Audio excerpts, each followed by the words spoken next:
বিসমিল্লাহির রহমানির রহিম। আসসালামু আলাইকুম। আজকে আবারও চলে আসলাম ভীষণ মজার একটি রেসিপি নিয়ে। সেটি হলো সবজি ভাজি রেসিপি। আর এই ভাজিটি ভীষণই মজার হয়। যদি এই রকম ভাজি থাকে তাহলে রুটি, পরোটা বা সাদা ভাতের সাথে কিন্তু আর কোনো কিছুই লাগে না। বাচ্চারাও কিন্তু খুবই মজা করে খাবে যদি আমি যেভাবে এই রেসিপিটি তৈরি করছি আপনারাও বাড়িতে তৈরি করেন। তো চলুন দেখে নিই কীভাবে রেসিপিটি তৈরি করছি।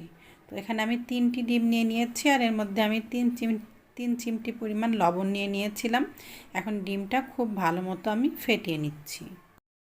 তো চুলাতে একটি পাত্র নিয়েছি, তার মধ্যে আমি 1 থেকে 1.5 টেবিল চামচ পরিমাণ তেল নিয়ে নিয়েছি। আর চুলার জালটা কিন্তু আমি এখন রেখেছি মাঝারির থেকে একটু কমে।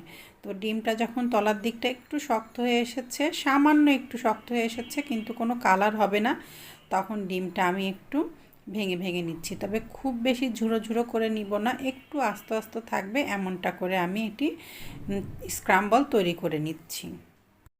তবে আপনারা যদি একেবারে ঝুরঝুরা করে ডিমের স্ক্রাম্বলটা তৈরি করে নিতে চান তো নিতে পারেন, তবে এভাবে করে নিলে কিন্তু খাওয়ার সময় মুখে একটু ডিমটা বাঁধে খেতে ভীষণ ভালো লাগে। আর চুলার জালটা কিন্তু বেশি জোরে দিবেন না, তাহলে ডিমটা শক্ত হয়ে যাবে এবং ডিমে ব্রাউন কালার চলে আসবে, তখন কিন্তু খেতে ভালো লাগবে না। এভাবে করে নিলে কিন্তু ডিমটা খুব সফট থাকে, দেখতেও ভালো লাগে, খেতেও ভালো লাগে। তো আমি একটি পাত্রের মধ্যে ডিমটা ঢেলে নিলাম। আর এখানে আমি নিয়ে নিয়েছি 1 আঁটি পরিমাণ পেঁয়াজের কলি আর 2টো মাঝারি সাইজের আলু আমি চিকন চিকন করে কেটে নিয়েছি, আর একটি ব্রকলি আমি এভাবে ছোট টুকরো করে কেটে নিয়েছি। আপনারা আপনাদের পরিমাণ মতো কিন্তু সব কিছু কম বেশি করে নিয়ে নিতে পারেন। তো আবার চুলাতে একটি পাত্র দিয়ে দিলাম, তার মধ্যে আমি 3 টেবিল চামচ মতো তেল নিয়ে নিচ্ছি। আপনারা আপনাদের পরিমাণ মতো তেলটা কম বেশি করে নিয়ে নিতে পারেন। তো তেলটা হালকা গরম হয়ে গেছে, এর মধ্যে দিয়ে দিচ্ছি 2টি মাঝারি সাইজের পেঁয়াজ কুচি আর দিয়ে দিচ্ছি এখানে আমি 4টি মতো কাঁচামরিচ। আমি মাঝখান থেকে কাঁচামরিচগুলো কেটে নিয়েছি। এখন এগুলো একটু আমি নরম করে ভেজে নিচ্ছি। আচ্ছা, আপনারা কিন্তু চাইলে এর মধ্যে 1/2 চা চামচ পরিমাণ কালো জিরাটাও দিতে পারেন। কালো জিরাটা দিলেও কিন্তু খুব ভালো একটা স্বাদ গন্ধ আসবে। তো একটু নরম করে ভেজে নিচ্ছি, তারপর আমার রেসিপিতে ফিরে আসছি। তো পেঁয়াজ মরিচগুলো নরম করে ভাজা হয়ে গেছে, এর মধ্যে আমি কেটে রাখা ভাজিগুলো দিয়ে দিচ্ছি। আর এগুলো কিন্তু আমি আগেই খুব ভালো মতো ধুয়ে নিয়েছিলাম। আর সবজিগুলো দেওয়ার পরে আমি চুলার জালটা করে দিয়েছি হাই হিটে, মিডিয়াম হাই হিটে দিয়ে কিছু সময় আমি এটি নাড়াচাড়া করে ভেজে নিব। আর এটি এভাবে নাড়াচাড়া করলে কিন্তু এর থেকে অনেকটা পানি বের হবে। আর এখানে নিয়ে নিয়েছি আমি 1/4 চা চামচ পরিমাণ লবণ আর 1/4 চা চামচ পরিমাণ হলুদের গুঁড়া। হলুদের গুঁড়াটা কিন্তু সামান্য পরিমাণ নিয়েছি। তো এখন আমি সব কিছু নাড়াচাড়া করে দিচ্ছি। তো চুলার জালটা মিডিয়াম হাই হিটেই ছিল, দেখেন কতটা পানি বের হয়েছে।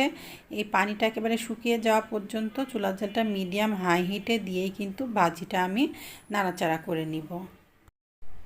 আর আজকে আমি এই রাঁধুনি স্বাদ মিশালি এই সিজনিং মিক্সটা ব্যবহার করব, যেহেতু বাচ্চাদের জন্য তৈরি করছি, তারা আরও বেশি মজা করে এই ভাজিটা খাবে, সবজি ভাজিটা খাবে, এই জন্য আমি এই মিক্সটা ব্যবহার করছি। তবে সম্পূর্ণ অপশনাল, যদি আপনারা না দিতে চান কোনো অসুবিধা নাই, এটা না দিলেও কিন্তু ভাজিটা খেতে ভীষণ মজার হয়। তো দেখেন ভাজির থেকে কিন্তু পানিটা একেবারে কমে গেছে। এখন আমি চুলার জালটা করে দিচ্ছি মিডিয়াম লোতে। তো চুলার জালটা মিডিয়াম লোতে বা একেবারে লোতে দিয়ে ঢাকনা দিয়ে ঢেকে হতে দিচ্ছি। তো প্রায় 6-7 মিনিট মতো হয়ে গেছে। চুলার জালটা কিন্তু আমি একেবারে লোতেই রেখেছিলাম। তো দেখেন ভাজিগুলো কিন্তু খুব ভালো মতো বা সবজিগুলো খুব ভালো মতো সেদ্ধ হয়ে গেছে। এখন এর মধ্যে আমি সেই স্ক্রাম্বল করে রাখা ডিমটা দিয়ে দিলাম, আর যে সিজনিং মিক্সটা রেখেছিলাম সেটাও দিয়ে দিলাম। আমি আবারও বলছি, সিজনিং মিক্সটা কিন্তু সম্পূর্ণ অপশনাল, আপনারা না দিতে চাইলেও কোনো অসুবিধা নাই। এটা না দিলেও কিন্তু এই ভাজিটা খেতে অসম্ভব মজার হয়। যেহেতু আজকে একটু বাচ্চাদের জন্য এটা আমি তৈরি করছি আর একটু স্পেশালভাবে তৈরি করছি, এই জন্য সিজনিং মিক্সটা দিলে তারা আরও বেশি মজার করে খাবে, বেশি স্বাদ করে খাবে, এই জন্যই আমি ব্যবহার করলাম। তো সব কিছু দিয়ে আমি খুব ভালো মতো নাড়াচাড়া করে মিশিয়ে নিচ্ছি। আর এখন চুলার জালটা আবারও আমি একটু বাড়িয়ে দিয়েছি বা মিডিয়াম হাই হিটে করে দিয়েছি, দিয়ে 3-4 মিনিট আমি এভাবেই নাড়াচাড়া করে ভেজে নিব। তো চুলার জালটা মিডিয়াম হাই হিটে রেখে আমি 3-4 মিনিট ভাজিটা আবারও ভেজে নিয়েছি, একেবারে ভাজা ভাজা করে নিয়েছি। আর খুবই ভালো একটা অ্যারোমা আসছে এই ভাজির থেকে। এখন আপনাদেরকে আমি পরিবেশন করে দেখাচ্ছি কতটা লোভনীয় হয়েছে দেখতে। দেখেন, এই ভাজিটা কিন্তু রুটি, পরোটা, সাদা ভাত সব কিছুর সাথে খেতে অসম্ভব মজার লাগে। আর এর মধ্যে একটু ডিম দেওয়া আছে, এজন্য স্বাদটা আরও বেশি বেড়ে যায়।